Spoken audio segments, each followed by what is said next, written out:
Señor, muchas gracias por estar aquí con nosotros y por poner ese ánimo en nosotros de reunirnos delante de ti y como hermanos, porque esta es una reunión delante de ti y juntos como hermanos, que no estamos en el mismo salón, no ciertamente, pero sí con el mismo ánimo, que estamos cada quien en su hogar y que nos has brindado la oportunidad de tener estas herramientas tecnológicas, por supuesto. Gracias por poner la ciencia en el corazón del hombre y la capacidad para desarrollar esa ciencia para que podamos tener estos avances que nos permitan a nosotros compartir y difundir la palabra. La compartimos entre nosotros, luego conocida la difundimos a otras personas. Y esto también nos hace recordar que lo que hemos oído, esto tenemos que enseñar lo que hemos oído y lo que otros ven en nosotros, porque también la palabra debe dejar en nosotros evidenciar esto también enseñar.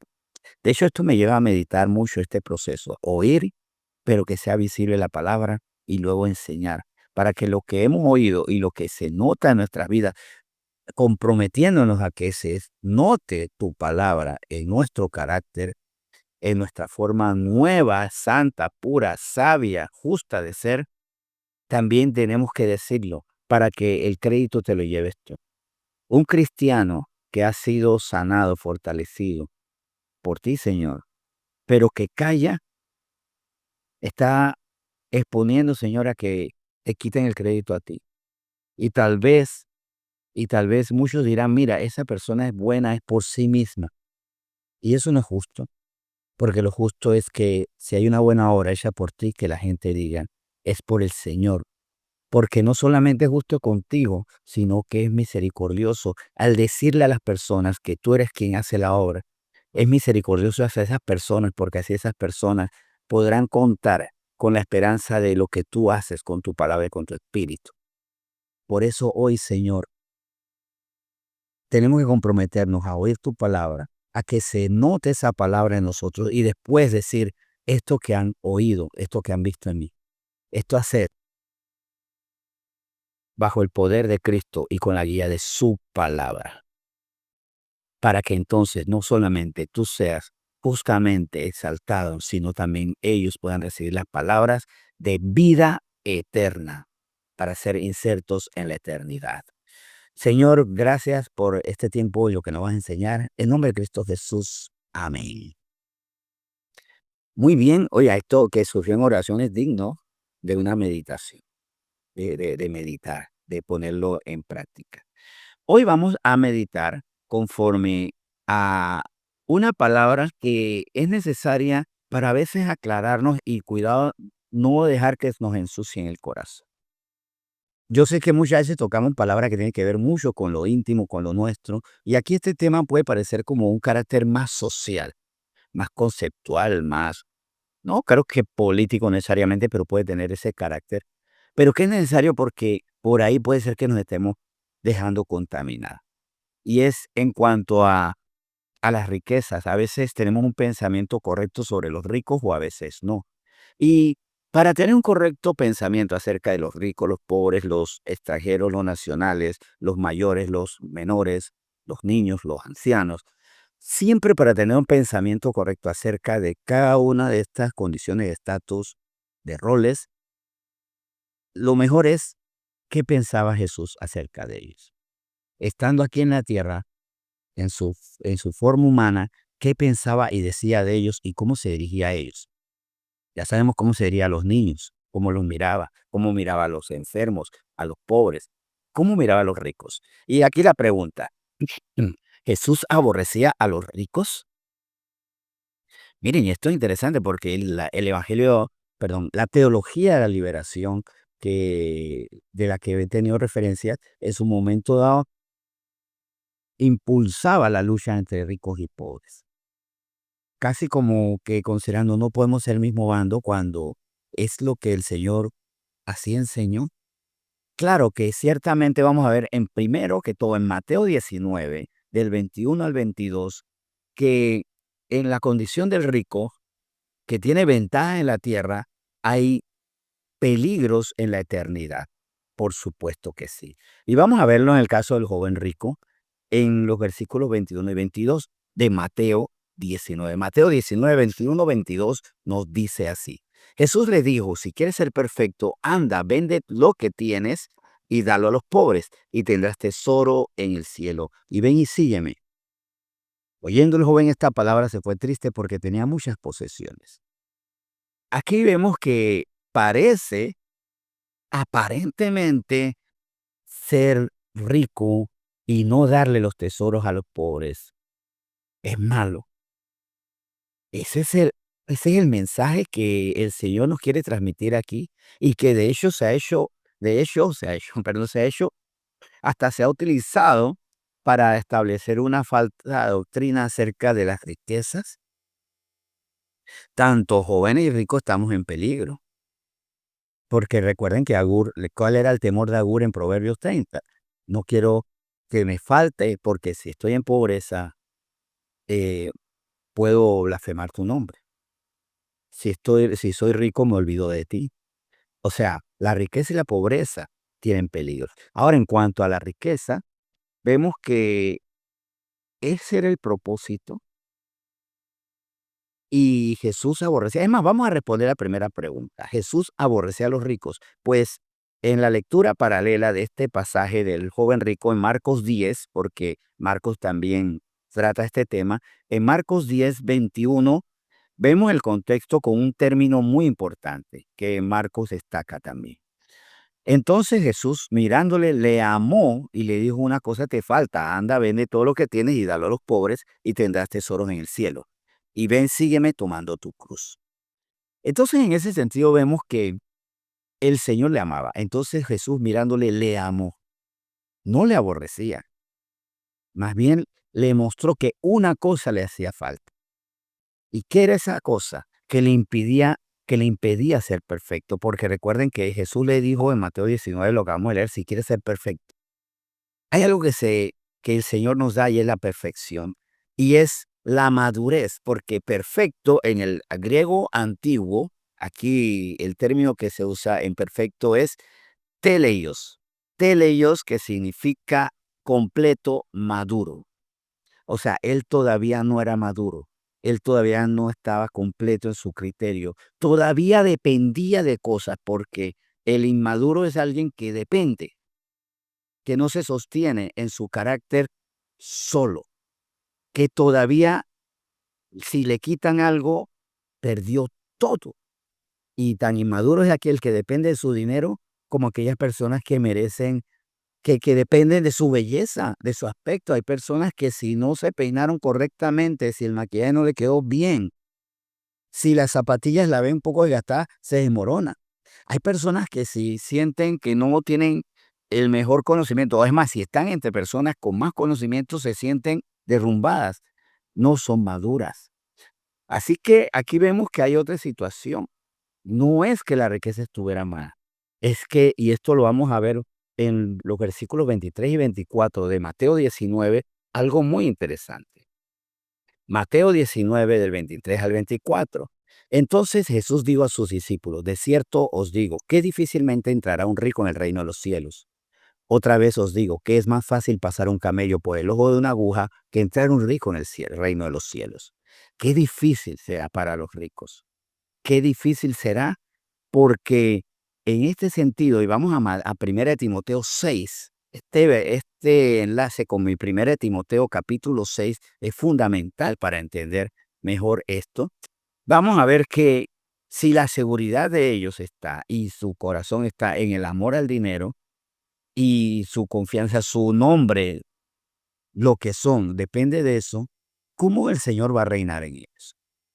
El Señor a nosotros nos dijo: deja, deja. De hecho, recuerden, todos somos llamados a dejar algo cuando entramos en el reino del Señor, si queremos entrar al reino del Señor, porque nos podemos quedar por fuera.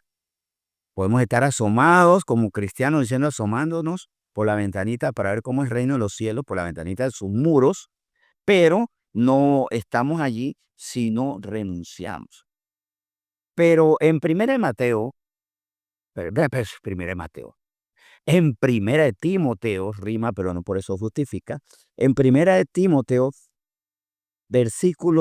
capítulo 6, del 17 al 19, versículos 17 al 19, ¿qué dice el Señor acerca de los ricos? Que los aborrece, que se irán al infierno, que es malo ser ricos. Más bien, con mucho amor, miren lo que dice 1 Timoteo 6, del 17 al 19. A los ricos de este siglo, repito, a los ricos de este siglo manda que no sean altivos, ni pongan la esperanza en las riquezas, las cuales son inciertas, sino en el Dios vivo, que nos da todas las cosas en abundancia para que las disfrutemos. Que hagan bien, que sean ricos en buenas obras, dadivosos, generosos, atesorando para sí buen fundamento para lo porvenir, que echen mano de la vida eterna. Y esta frase voy a destacarla, es que me da ganas de destacarla ya, pero voy a primero explicar otras enseñanzas de estos dos versículos, de estos tres versículos que acabamos de leer. Primero, a los ricos de este siglo les mando, no que sean pobres. Mire que el mandato es, vende todas tus riquezas, fue para el joven rico, porque él no confía ni tenía todavía al Señor como su Dios. Él obedecía todos los mandamientos. Si obedezco todo, pero en cuanto a lo que ya me hace ruido, no. Puedo honrar a padre y madre, claro. No robo, no mato. Ok, pero tú todavía no eres mi Dios. Esto es como la buena conducta de incluso del ateo. El ateo puede ser alguien de una vida prístina, bonita, inmaculada. Sin embargo, su Dios no es Dios. Y este joven parecía como ese ateo que digo, cumplo todo, pero no puedo rendirme ante Dios. Todavía tenía ese conflicto. A los ricos de este siglo de ese siglo no les decía vendan su riqueza, sino no sean altivos. O sea, sean humildes. No pongan la esperanza en la riqueza. O sea, tengan la riqueza, pero no dependan de eso. El problema del joven rico es que su esperanza estaba en la riqueza. Apenas le quitan eso, su esperanza no estaba en Dios. Ese era el problema del joven rico. Su esperanza no estaba en Dios, estaba en, en sus riquezas. Aparte de todo, es que las riquezas, como dice aquí Pablo en esta carta, son inciertas. Puedo tener, después perderlo. Y más bien el Señor le llamaba a tener fundamento en lo eterno, en lo fiel, en Dios vivo, que nos da todas las cosas en abundancia para que la disfrutemos. Es que a Dios le gusta la abundancia. Dios le gusta darnos en abundancia. El problema es que la abundancia ahora sea nuestra confianza y como decía Gur, no vaya a ser que si tengo mucho, me olvide de ti. Ese es el problema. Cuidado con la riqueza que nos aleja. Y de hecho, si el Señor a veces no nos prospera, muchas veces es porque nos guarda, porque saben que tenemos un corazón inmaduro, porque eso era lo que faltaba al rico. No tenía un corazón maduro. Y las riquezas le alejaban de Dios, como nos pueden alejarnos a nosotros hasta un pequeño aumento salarial. Y miren que sigue diciendo que hagan bien, que sean ricos en buenas obras, o sea, sean ricos, pero para la buena obra, para dar a los demás. ¿Por qué las personas a veces no dan más? Porque su amor es el dinero. El problema no es el dinero, sino el amor. Lo endiosan, lo guardan, lo ponen sobre todas las cosas y se vuelven crueles por el dinero. O sea, el problema de los ricos es cuando son crueles, son malos, son egoístas. Y sobre todo la frase esa que quería destacar, la voy a destacar ya. Atesorando para sí buen fundamento para lo porvenir, que eche mano de la vida eterna. Y recuerden que para tener vida eterna, Dios tiene que ser mi Dios. ¿Por qué tengo vida eterna? Porque hago buenas obras. Eso sería decir que la fe es por obras. Perdón, que la salvación es por obras. La salvación es por fe. Es por gracia y una gracia que recibimos porque creemos en el Señor. Y el Señor a nosotros por eso nos pone prueba. ¿Tú crees? ¿Estás dispuesto a creer? Manifiéstame. Y hay personas que por la fama no creen, no quieren dejar de creer en Dios. No, después dejaré de ser famoso o voy a ser famoso por, por, por santurrón. Entonces no, renuncio, eso no es madurez y eso no es echar mano de la vida eterna. Ahora, en primera carta de Timoteo, capítulo 6, ahí mismo, vamos a ver incluso qué debemos sentir por los ricos, porque ya vemos que el Señor advierte a los ricos. El problema de ustedes es que mientras sea el dinero su riqueza y llevándolos su confianza, llevándolos a altivez, a poner su confianza en la riqueza y no en Dios, no van a entrar al reino de los cielos. No pueden entrar al reino de los cielos. O sea, tú puedes tener riqueza, pero tu confianza está en Dios. Por eso es que puedes dar abundantemente, porque tu confianza es Dios. Ahora, ¿cuál debe ser nuestra relación con los ricos? De acuerdo a 1 Timoteo capítulo 6, a ese mismo capítulo, del 2 al 10. Debemos repudiarlos, aborrecerlos, vivir la resurrección como se decía en la teología de la liberación. O sea, la resurrección de Cristo es la victoria de los pobres sobre los ricos. O sea, lucha de expropiase, dígase, y ejecútese. No.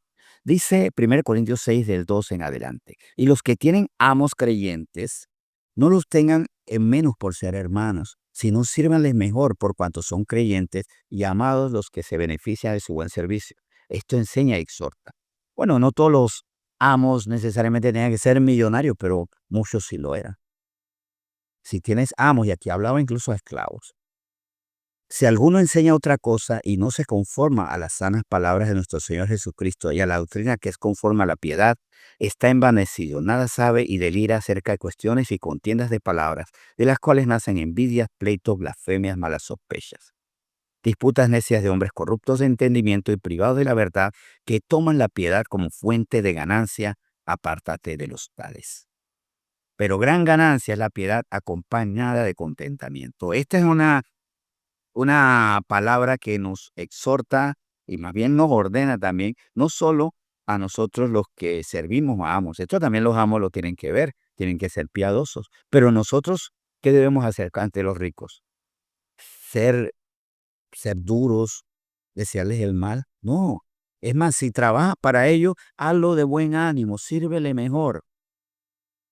Vemos aquí también más adelante en, en este en esta carta, la carta de Timoteo capítulo 6, la que hemos estado examinando, en el versículo 7 lo siguiente. Vamos a leer desde del 7 en adelante. 1 Timoteo 6 del 7 en adelante. Porque nada hemos traído a este mundo y sin duda nada podremos sacar.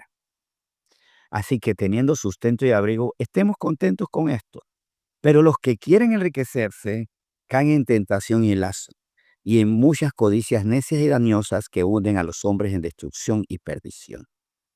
Porque raíz de todos los males es el amor, repito, porque raíz de todos los males es el amor al dinero, el cual codiciando algunos se extraviaron de la fe y fueron traspasados de muchos dolores. Aquí está la advertencia. El problema no es que sea rico el hombre. El problema es que permita que la riqueza le extravíe de la fe. Que la riqueza le genere una serie de males. El amor al dinero. El problema no es la riqueza, es amar la riqueza. Porque raíz de todos los males es el amor al dinero. ¿Qué males? La codicia, la corrupción, la soberbia, la violencia.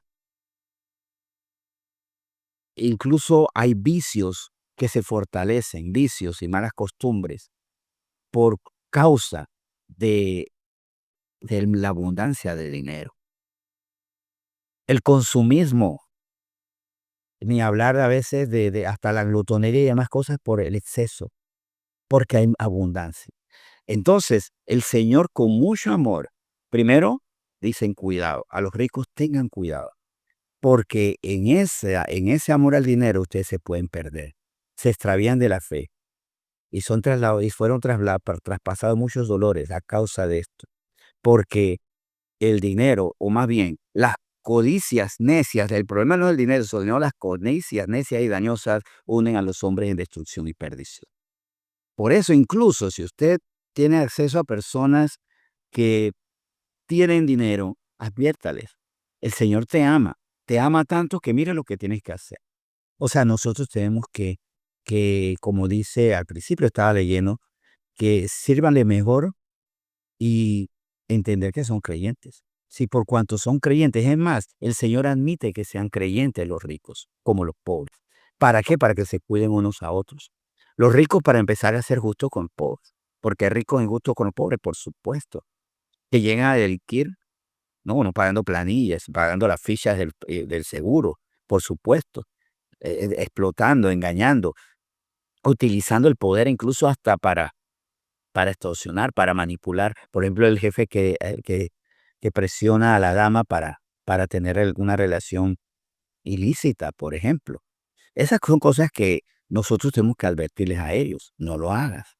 Por amor. El Señor te ama y no quiere que tú te pierdas y yo no quiero que tú te pierdas.